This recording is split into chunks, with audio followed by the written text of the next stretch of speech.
inductor and capacitor are connected in series with the AC voltage source. So draw the diagram.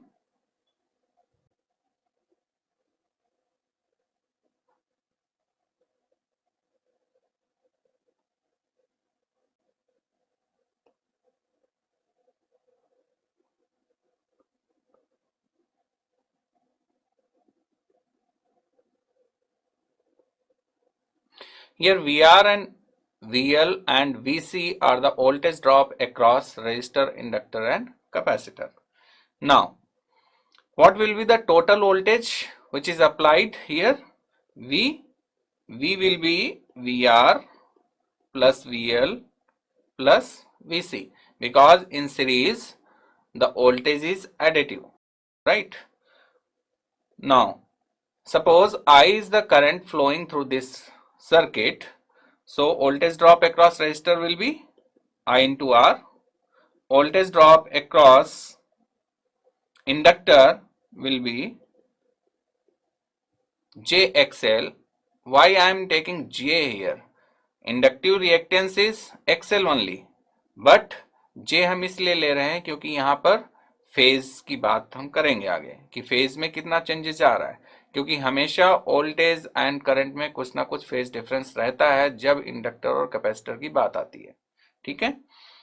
Plus I minus J X C, तो यहां पर I common,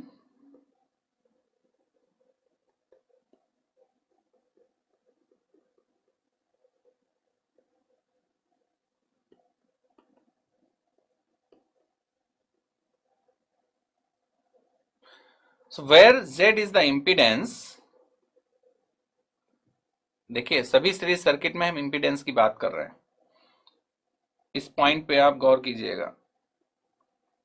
तो R plus j XL minus XC, where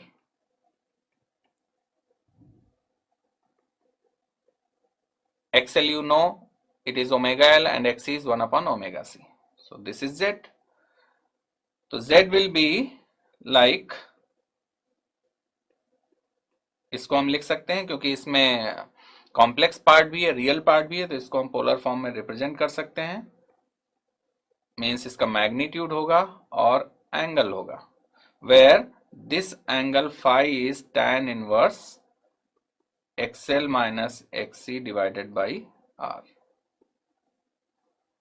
बहुत important है, क्यों? क्योंकि जब भी न्यूमेरिकल प्रॉब्लम्स में फेज पूछा जाएगा तो आपको ये डायरेक्ट फॉर्मूला ही याद होने चाहिए। कौन से फॉर्मूला इसकी बात कर रहा हूं मैं? फर्स्ट फॉर्मूला था जहां पर हम आरएल सर्किट सीरीज में यूज कर रहे थे, वहां पर आ रहा था tan inverse XL by R। RC circuit के केस में tan inverse XC by R, R 1 upon omega C R, और जब आरएलसी सर्किट आएगा तो XL minus XC divided by R। ये तीनों याद होने चाहिए डायरेक्टली।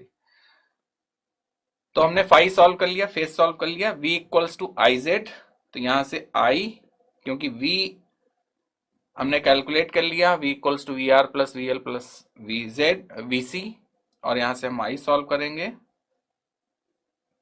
तो I in terms of V is magnitude of Z, and इसका जो एंगल आएगा, एंगल माइनस फाई आ जाएगा ऐसे, क्योंकि Z को लिखेंगे मॉड Z एंड उसका एंगल, तो एंगल न्यूमरेटर में आएगा तो नेगेटिव हो जाएगा। तो यहाँ पे आप इसको लिख सकते हैं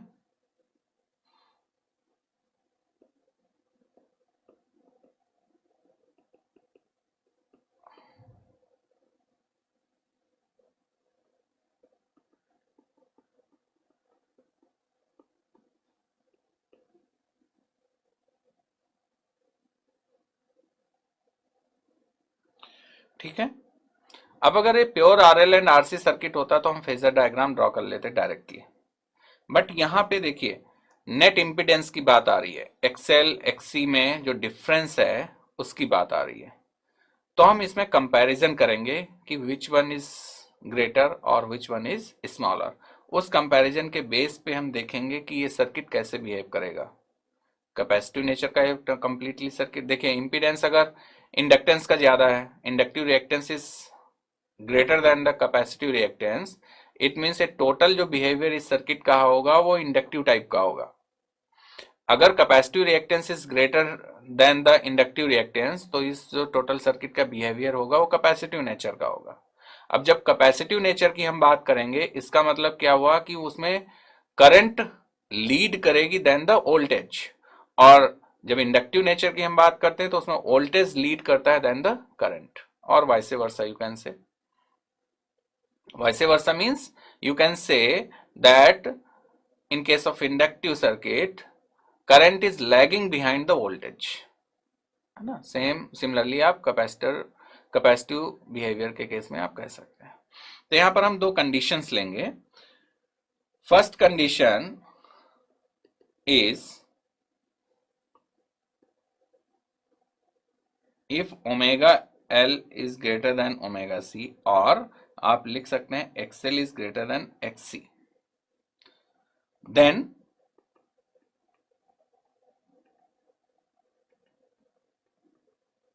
circuit becomes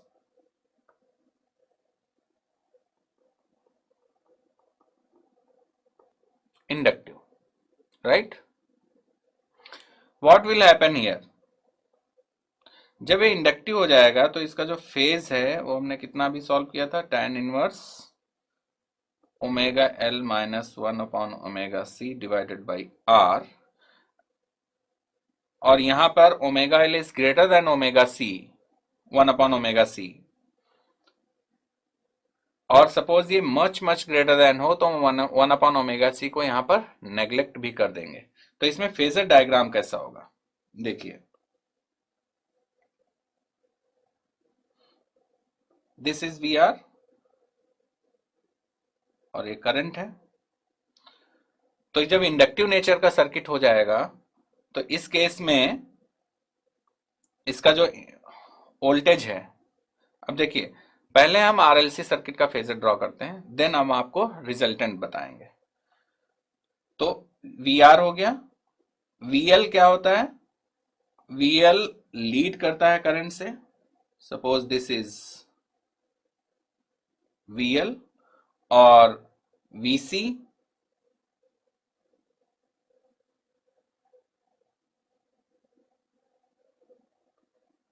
लैग करता है करंट से, तो ये वीसी हो गया।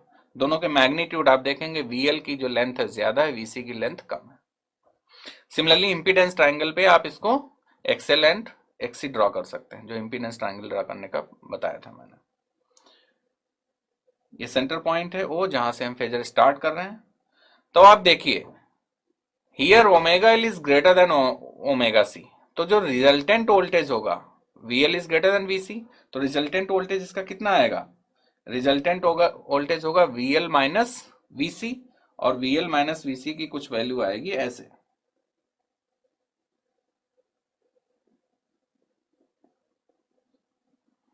नेट वोल्टेज, तो यहां पे रिजल्टेंट इसका कितना आ जाएगा, this is the resultant V at an angle 5 degree. तो आप देखेंगे कि अगर इंडक्टिव सर्किट है तो voltage VL minus VC is leading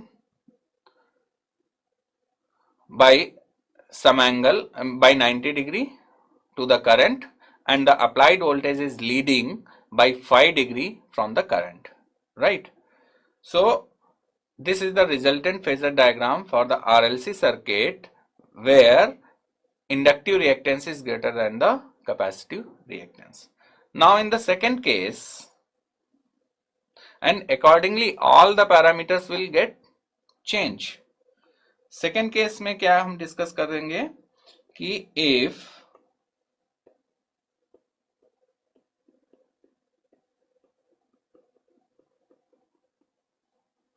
अगर ये कंडीशन हो तो यहां सर्किट कैसे बिहेव करेगा, कैपेसिटिव,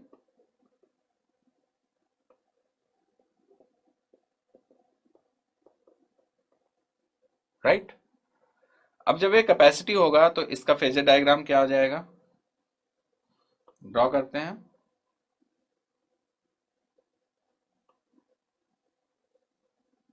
ये तो सेम है,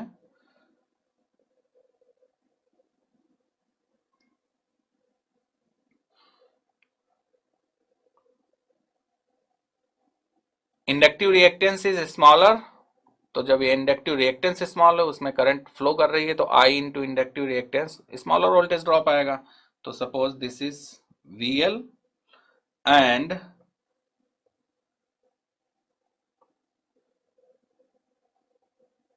कैपेसिटिव रिएक्टेंस इज हाई, तो ये VC हो जाएगा जिसकी वैल्यू मीन्स इंडक्टिव जो वोल्टेज ड्रॉप अक्रॉस इंडक्टर है उससे ज्यादा ही होगी बिकॉज इसका कैपेसिटिव रिएक्टेंस ज्यादा है. अब VL एंड VC दोनों अपोजिट फेज में है तो इनका रिजल्टेंट क्या होगा? VC माइनस VL, राइट? और VC माइनस VL कितना आएगा?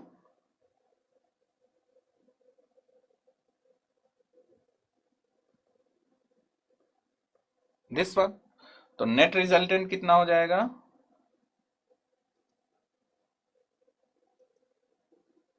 और यहां पे फाई जो है क्लॉकवाइज है, इसका मतलब ये लैग कर रहा है. तो यहां पर अप्लाइड वोल्टेज करंट से 5 डिग्री लैग कर रहा है और जो नेट वोल्टेज है VC माइनस VL that is lagging by 90 degree from the current I. So ये क्लियर है कि कैपेसिटिव इंडक्टिव को ये रिप्रेजेंटेशन यहां से क्लियर हो रहा है. बाकी जो इसमें आपको पावर सॉल्व करनी है, पावर सॉल्व करने का सेम मेथड है, P equals to V into I. जो कांस्टेंट पार्ट होगा वो ट्रू पावर होगी और pulsating part will give you the reactive power.